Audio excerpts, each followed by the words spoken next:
Hola amigos, que tengan un tremendo hiper mega recontra saludazo con doble Z, saludazo de Cusatón. Bienvenidos a un nuevo video. Oramos hoy a nuestro Padre Celestial para que nos guíe a toda verdad, para que nos despojemos de aquellos dogmas religiosos y siempre tengamos la verdad. En nombre de Jesús, amén. Sabemos que Jesús es Dios, porque es Hijo de Dios. Sabemos que la Trinidad no es bíblica. Sabemos que en el cielo están el Padre y el Hijo. Pero sabemos que Jesús no es el mismo Padre. Sin embargo, Jesús es omnipotente y omnipresente. Todo lo puede, todo lo sabe. Sin embargo, entendemos que hay una guerra entre el bien y el mal que se desató de repente cuando Lucifer decidió rebelarse contra el gobierno de Dios. Es una guerra entre la mentira y la verdad. Y en esta guerra, Jesús juega un papel activo y predominante. Jesús es Jehová de los ejércitos y el Padre también es Jehová de los ejércitos. Él está sentado en el trono. Así que cuando se dice que Jesús está sentado a la mano derecha del Padre, no quiere decir que Jesús esté literalmente sentado a la mano derecha del Padre, sino que Jesús es esa fuerza activa en esta guerra, en esta lucha para salvar al ser humano. Por supuesto, no se puede decir que el Padre entonces está desentendido de la labor de salvación. A pesar de que Él está sentado en el trono, recordemos que el Padre es uno con Jesús. Donde esté Jesús, ahí está el Padre. Así que ambos juegan un papel crucial para salvarnos de la desgracia eterna. Por lo que, amigos, el primer versículo que nos llama la atención cuando miramos este tema de Miguel y Jesús es cuando leemos en Apocalipsis 12, versículo 7. Después hubo una gran batalla en el cielo. Miguel y sus ángeles luchaban contra el dragón, y luchaban el dragón y sus ángeles, pero no prevalecieron ni se halló ya lugar para ellos en el cielo. Aquí se nos muestra un paralelismo claro. El demonio tiene ángeles, pero Miguel también tiene ángeles. Miguel lucha contra el demonio, y los ángeles buenos luchan contra los ángeles malos. La Biblia nos declara que el demonio era un ser con una tremenda sabiduría, que inclusive después del Padre y Jesús, en inteligencia y sabiduría seguía el demonio. Leamos en Isaías capítulo 14, versículo 13 al 14. Tú que decías en tu corazón, subiré al cielo en lo alto, junto a las estrellas de Dios, levantaré mi trono, y en el monte del testimonio me sentaré, a los lados del norte, sobre las alturas de las nubes subiré, y seré semejante al Altísimo. Así de sabio y de inteligente era Satanás o Lucifer, que un día decidió derrocar al Altísimo y ser como él, inclusive teniendo más sabiduría que todo el resto de ángeles del cielo. Y precisamente el demonio por eso es el Dios de este mundo. ¿Qué ser humano puede vencerlo? La respuesta es ninguno. ¿Qué ángel puede vencer al demonio, amigos? La respuesta es que ninguno puede vencerlo.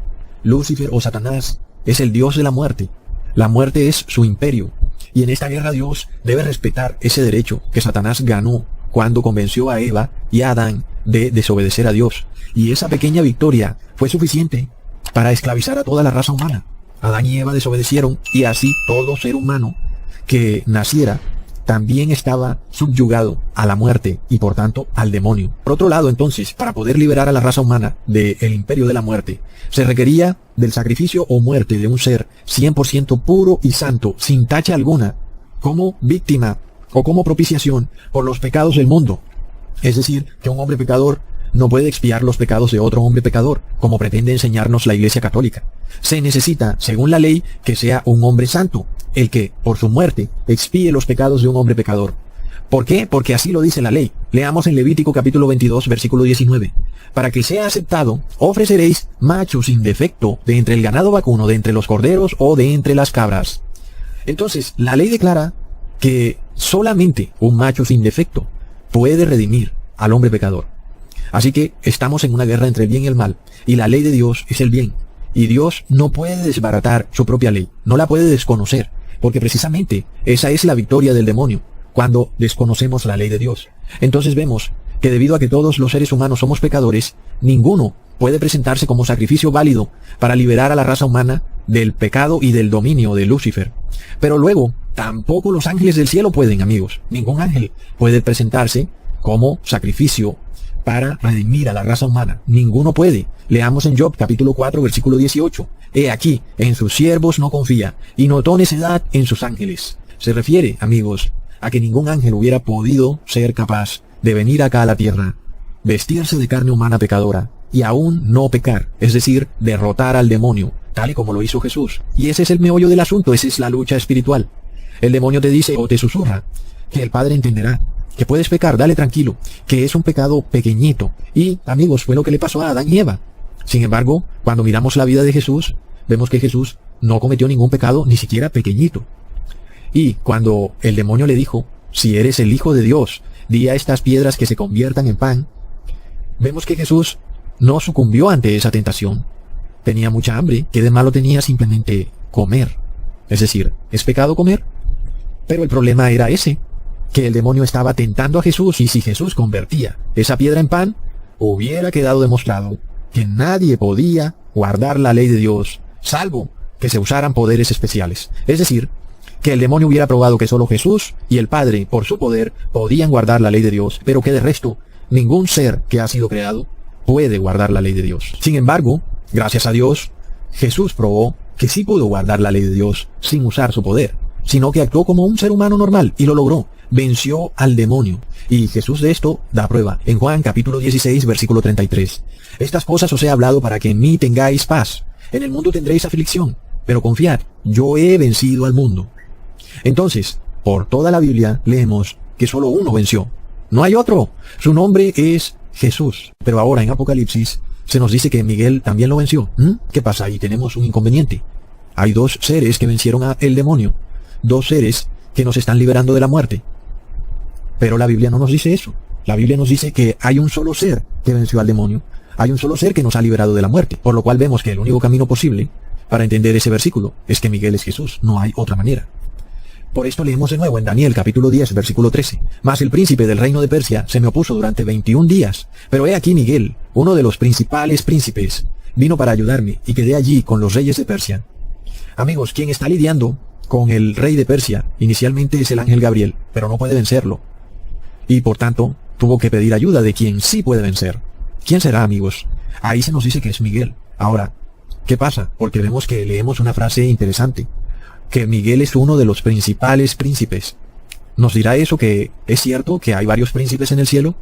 Vemos que esta es una mala traducción, amigos. Interesantemente, esta mala traducción nos lleva a entender que Miguel es Jesús y que Jesús es Dios, porque la palabra del idioma original, de la palabra fuerte, que se usa aquí, cuando se lee uno, Miguel es uno, es Ekat, que es la misma palabra usada para decir Dios es uno. Dios Ekat. Leamos en Deuteronomio capítulo 6 versículo 4.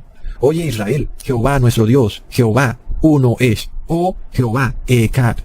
Entonces, amigos, la traducción correcta de este pasaje de Daniel capítulo 10 versículo 13 es Miguel Ekat.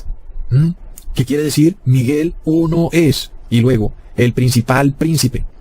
Es decir, amigos, que Miguel es Jesús y Jesús es Dios, porque Jesús y el Padre son uno. Leamos en Juan capítulo 10 versículo 30. Yo y el Padre somos uno. Es decir, amigos, que si Jesús hubiera dicho esto en hebreo, como está en el Viejo Testamento, habría dicho yo y el Padre Ekat. Ahora, amigos, tenemos que entender de qué se trata todo, porque no podemos simplemente enfocarnos en Jesús, porque vemos que hablamos del Padre y el Hijo. Alguien podría decir que Jesús terminaría resultando más poderoso que el Padre, pero vemos que no es así, por lo que el Padre también venció al demonio.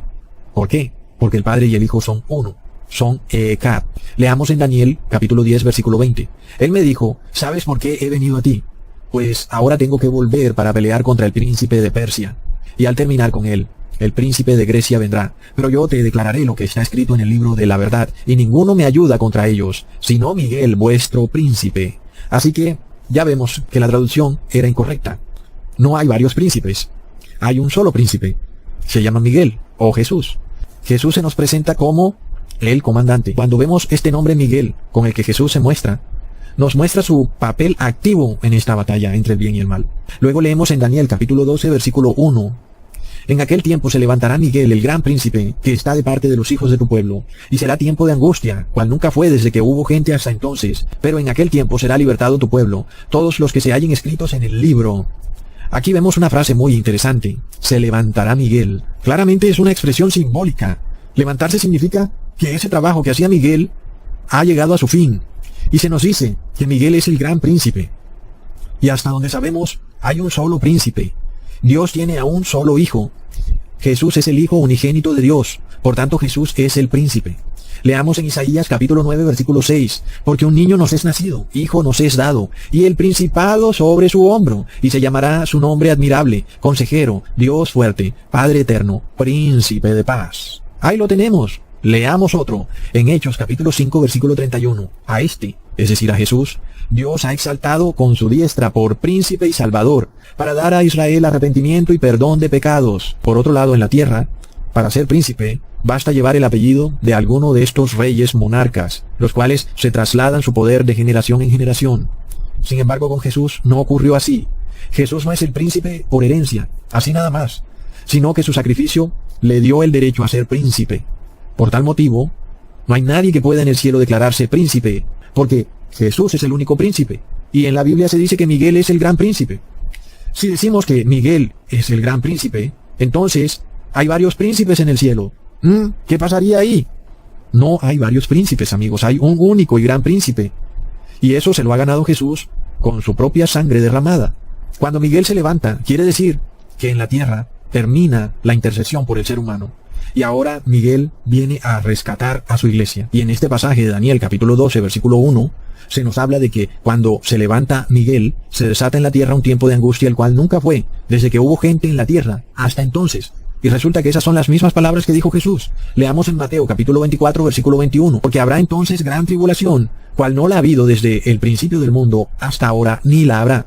Es decir, amigos, que está claro que las palabras que está declarando Daniel sobre Miguel tienen que ver con el fin de la intercesión de Jesús, y luego que se desatan las 7 copas de la ira de Dios. Entendemos que es claro que el que finaliza la intercesión por la raza humana, el que se levanta, es Jesús, que es el mismo Miguel. Luego entonces siguen las 7 últimas plagas de la ira de Dios. Luego se dice, pero en aquel tiempo será libertado tu pueblo. De nuevo vamos al mismo punto. El pueblo de Dios está esclavizado por el yugo de la muerte, por el poder del demonio, y, por supuesto, ¿quién puede liberar a este pueblo? Solamente puede Jesús. Nadie más puede. La liberación final ocurre cuando Jesús libera finalmente a su iglesia del pecado. Es decir, justo en el momento en que el último ser humano es sellado con el sello del Dios vivo. Y esos seres humanos ya no pecarán más. Ese pueblo ha sido liberado del pecado y por tanto de la muerte. Por lo que ya no se requiere que Jesús interceda por ellos, porque ya no van a volver a pecar. Por esto, lo que sigue es que Jesús se levanta, se acaba el tiempo de intercesión, y siguen las plagas sobre los que no se quisieron arrepentir. Ahora, los que se han querido arrepentir, quedaremos cara a cara con el Padre, así como los ángeles están cara a cara con el Padre. Y eso va a tener ese cumplimiento muy pronto, amigos. Desafortunadamente, algunas personas no van a querer arrepentirse y van a querer seguir siendo esclavos gustosos del demonio para siempre. Esto lo vemos con el bautismo negro. Por más de que se le presenten pruebas a las personas, no hay manera de sacarlos de esa voluntad de ir y ponerse ese pinchazo. ¿Por qué? Amigos, porque están manifestando ese espíritu de esclavitud, de ser siervos para el demonio para siempre. Están cegados. Por eso lo único que queda es orar por ellos. Por otro lado, los que tienen discernimiento y están despertando, tienen la opción de prepararse para ser sellados por Jesús si deciden arrepentirse de todos sus pecados. Leamos en otro aparte, en Judas, versículo 9. Pero cuando el arcángel Miguel contendía con el diablo disputando con él por el cuerpo de Moisés, no se atrevió a proferir juicio de maldición contra él, sino que dijo, el Señor te reprenda. Así que amigos, miremos 3 puntos en este versículo. El primero, Miguel es llamado específicamente arcángel, ¿ok? Lo cual querría decir, según algunos, que si Miguel es Jesús, entonces Jesús sería un arcángel nada más. Algo así como un ángel, pero que es de rango superior, pero que no sería Jesús. Y si decimos que es Jesús, según ellos estaríamos diciendo que Jesús es un arcángel. Sin embargo, amigos, si nosotros miramos qué es arcángel, vemos que es una palabra griega que traduce el capitán de los ángeles. Y esto es lo mismo que ya hemos visto en el Viejo Testamento, donde se dice que Miguel es el gran príncipe. Leamos en Primera de Tesalonicenses capítulo 4 versículo 16 al 17. Porque el Señor mismo con voz de mando, con voz de arcángel y con trompeta de Dios descenderá del cielo, y los muertos en Cristo resucitarán primero. Así que ahí está claramente dicho que Jesús tiene voz de arcángel, por lo que no es nada nuevo a lo que ya se dijo en el Viejo Testamento. Jesús con voz de gran príncipe. Él vendrá con voz de mando. Muy importante también. No podemos entonces pensar que un arcángel tendrá voz de mando. Es imposible, porque se supone que los ángeles y arcángeles reciben órdenes, así como nosotros, los seres humanos, recibimos órdenes.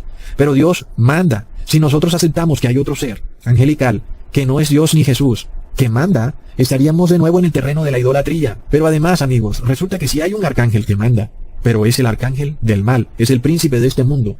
Es decir, que vemos la idolatría en que un arcángel decidiera mandar. Fue precisamente lo que le ocurrió al demonio. Amigos, Lucifer tiene voz de mando en este mundo. No ocurre con los arcángeles ni con los ángeles. Ellos no tienen voz de mando, amigos. Por lo que ahí vamos viendo esta cantidad de pruebas. Y de nuevo, podría parecer que decir que Miguel es Jesús es demeritar a Jesús. Y ya estamos viendo que es todo lo contrario. La realidad es que decir que Miguel no es Jesús es demeritar a Jesús y al Padre. Porque resulta que tendría que haber un ser allá en el cielo que tiene voz de mando, que es príncipe y que, bueno, comanda las huestes celestiales de ángeles. Es decir, ¿quién sería ese ser tan poderoso? Inclusive, que tiene poder para libertar al pueblo de Dios y para vencer al demonio. Amigos, es decir, prácticamente es como si hubiera otro Jesús en el cielo. Eso simplemente sería idolatría. El otro punto entonces es que Miguel combate de nuevo con el diablo por el cuerpo de Moisés. Y como ya vimos, nadie puede vencer al diablo. Solo Jesús puede. Creer que otro ser puede vencer al diablo es de nuevo idolatría. Solo Jesús puede. Ahora, en este caso, Jesús combate con el diablo para resucitar a Moisés. Y eso ocurrió. Pues recordemos que Moisés luego aparece al lado de Jesús cuando ocurre la transfiguración. Y esto, amigos, nos muestra que Miguel es Jesús. ¿Por qué? Porque Miguel le dio la vida a Moisés. Y recordemos lo que dice Juan capítulo 14 versículo 6. Yo soy el camino, y la verdad, y la vida. Nadie viene al Padre, sino por mí. Entonces, ¿cómo es posible que un arcángel le da la vida a Moisés, lo devuelve a la vida y lo lleva al Padre en el cielo? No es posible, amigos. Solo Jesús puede resucitar y llevar a la persona al Padre. El otro punto interesante es que en Judas, versículo 9, dice Miguel, el Señor te reprenda. Y alguien podría decir entonces, que decir que Miguel es Jesús es declarar que Jesús no tiene poder para reprender al demonio. Pero, si leemos la Biblia correctamente, miramos que son las mismas palabras que Jesús usó cuando fue tentado en el desierto. Leamos en Mateo capítulo 4, versículo 10. Entonces Jesús le dijo, vete, Satanás, porque escrito está, al Señor tu Dios adorarás y a Él solo servirás. Amigos, es prácticamente lo mismo que Miguel le dice a Satanás, el Señor te reprenda. ¿Y por qué esta respuesta, amigos? Porque es lo que dice la ley. Jesús debía apegarse a la ley en todo. ¿Y qué dice la ley, amigos? Leamos en Romanos capítulo 12, versículo 19. No os venguéis vosotros mismos, amados míos, sino dejad lugar a la ira de Dios. Porque escrito está, mía es la venganza, yo pagaré, dice el Señor. Así que, la respuesta de Jesús concuerda perfectamente con la ley. Asimismo, la respuesta de Miguel. Simplemente, no debían hacer venganza por lo que el demonio estaba haciendo, sino que debían darle espacio al Padre para que reprendiera al demonio. Así que ahí tenemos que la Biblia es supremamente coherente cuando tenemos los conceptos claros. Otro punto interesante es cuando leemos en Apocalipsis 12, versículo 7. De nuevo, hubo una batalla en el cielo.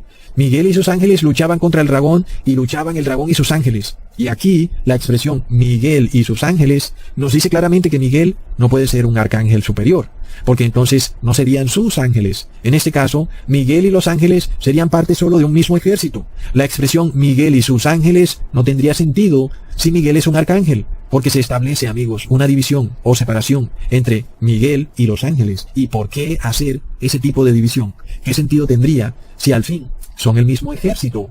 Es decir, ¿qué diferencia hay entre el arcángel Miguel y sus ángeles? Por supuesto que se nos está haciendo una diferencia, y nosotros ya vimos el porqué de esa diferencia. Los ángeles no pueden vencer al demonio. Entonces, si nosotros pensáramos que Miguel es un ser distinto a Jesús, tendríamos que aceptar que el demonio puede ser derrotado por un ser distinto a Jesús. Y, si eso es posible, tendríamos que aceptar que Jesús no es el único camino a la vida, sino que hay otro ser angelical llamado Miguel, que también es el otro camino a la vida, y esa doctrina es satánica. Por otro lado, las palabras de Jesús nos dan una plena seguridad de que Miguel no es otro ser con un rango superior al de los ángeles del cielo, sino que es el mismo Jesús. Leamos en Mateo capítulo 16, versículo 27. Porque el Hijo del Hombre vendrá en la gloria de su Padre con sus ángeles. Entonces tenemos a Miguel y sus ángeles, y al Hijo del Hombre con sus ángeles. Y vemos que es lo mismo. Jesús es Miguel, viene con sus ángeles, no los ángeles del arcángel Miguel. En ese caso no habría necesidad de hacer diferenciación. No habría por qué decir Miguel y sus ángeles, si todos fueran ángeles, amigos. Ahora, leamos en 1 de Pedro capítulo 3, versículo 22. Quien habiendo subido al cielo, está a la diestra de Dios, y a él están sujetos ángeles, autoridades y potestades. ¿A quién están sujetos? A Jesús. Así que, vemos, amigos, que es claro que Jesús es Miguel, o Miguel es Jesús, que Jesús es Dios, o Miguel es Dios, que Jesús es uno con el Padre, o Miguel es uno con el Padre. La gloria y la honra es solo para Jesús y para el Padre. Ni un arcángel, ni la Virgen María, o una persona que murió, puede ejercer ni el más mínimo papel en tu salvación. Hasta pronto, hermanos. Thank you.